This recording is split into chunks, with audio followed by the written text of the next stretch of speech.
তো আপনারা গ্রামে আসলে কে কে পুকুরে গোসল করেন জানাবেন কমেন্ট বক্সে। তো আর কি দেখবো যে বন্ধুরা আসসালামু আলাইকুম, নাজমুল ব্লগে সবাইকে স্বাগতম। আশা করি সবাই ভালো আছেন। তো এই যে চলে আসছি গ্রামে, আজকে পুকুরে গোসল করব। এই যে এটা হলো আমাদের পুকুর, তো আজকে পুকুরে গোসল করব। এই যে সাথে আছে আমাদের জামাই ওয়াসিফ ভাইয়া আছে। তো দেখি আজকে কেমন লাগে যে পুকুর। তো আপনারা গ্রামে আসলে কে কে পুকুরে গোসল করেন জানাবেন কমেন্ট বক্সে।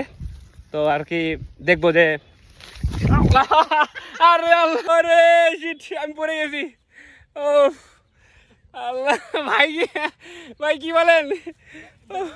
ভিডিও হয়েছে আমি ভাই পড়ে গেছিলাম। ও গ্রামের রাস্তা তো আইল আর কি। তো আমরা এই যে এখানে রাখবো, রেখে পুকুরে নামবো। যাক, স্বচ্ছ পানি আছে আর আকাশটা আজকে নীল। ভাই কেমন লাগতেছে? সেই না, আলহামদুলিল্লাহ। পুকুর আর আজকের কালারটা কি বলেন, সেই লাগতেছে। পুরো পরিবেশটা দেখাচ্ছি।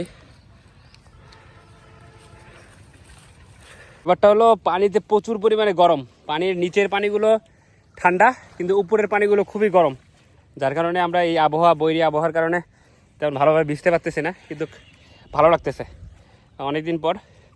আর আবহাওয়া প্রচুর পরিমাণে নীল, আকাশের রং নীল, তো খুবই ভালো লাগতেছে। ভাই কেমন লাগতেছে? জোস না?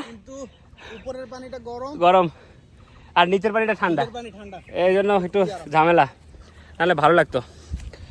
তো আপনারা কে কে এরকম গ্রামে এসে পুকুরে গোসল করছেন জানাবেন। তো আশা করি ভালো লাগবে। তো এই যে দেখতে পাচ্ছেন পুকুরে অবশ্য আমরা দুইজনই আছি, আর তেমন কেউ নেই। ভালো লাগতেছে।